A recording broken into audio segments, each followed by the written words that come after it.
Best way I can describe it is kind of like champagne bubbles just all throughout the little soothing, nice, calming massage. Kim Rutherford explains the sensation she feels when she switches on her neurostimulator, which is implanted in her back and head.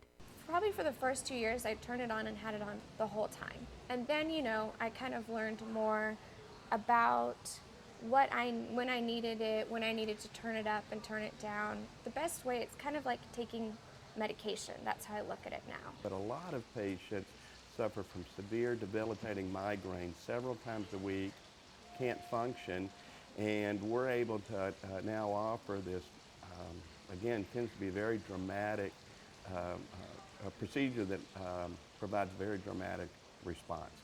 Dr. Ken Reed, medical director of Reed Migraine Center, pioneered the Reed procedure. It's actually a new application of technology that's been around for quite a while.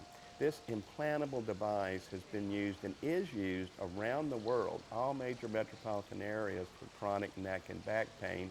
The stimulator can last 10 years. A 15-minute outpatient test is conducted to ensure the stimulator will work.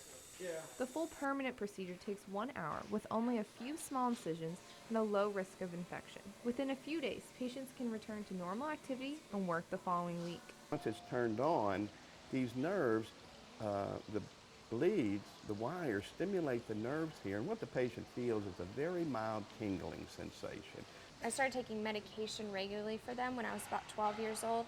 And then as time went on, as I got older, they kind of started to progress. And then towards the end, leading up to the stimulator, I had them every single day, 24/7 for about 8 months. When Kim was 20 years old, she had to leave college and return to her home in Dallas. I was ready to do anything at that point. I wasn't really living much of a life anymore. My dad is a physician here in Dallas, and he found out through one of his colleagues.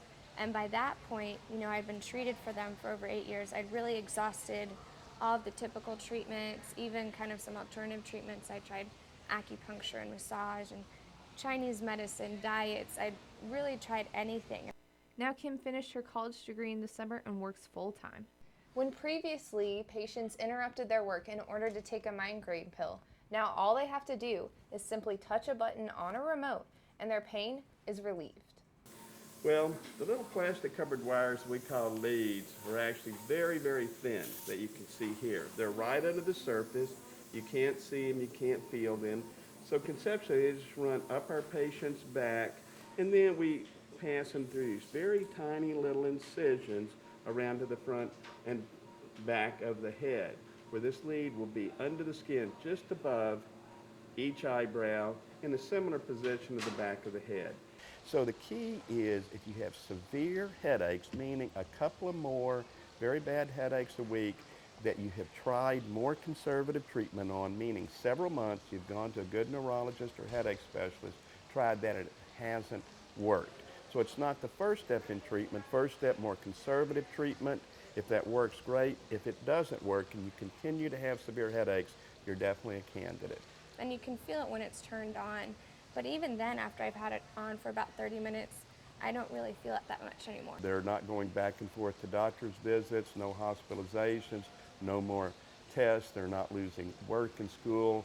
So for the economy, insurance carriers, patients, the savings is dramatic on this. So day to day, it doesn't hinder me. There's nothing I can't do that I couldn't do before. In fact, I can probably do things better now because I'm not hurting and in a dark room. 90% of patients have no cosmetic evidence.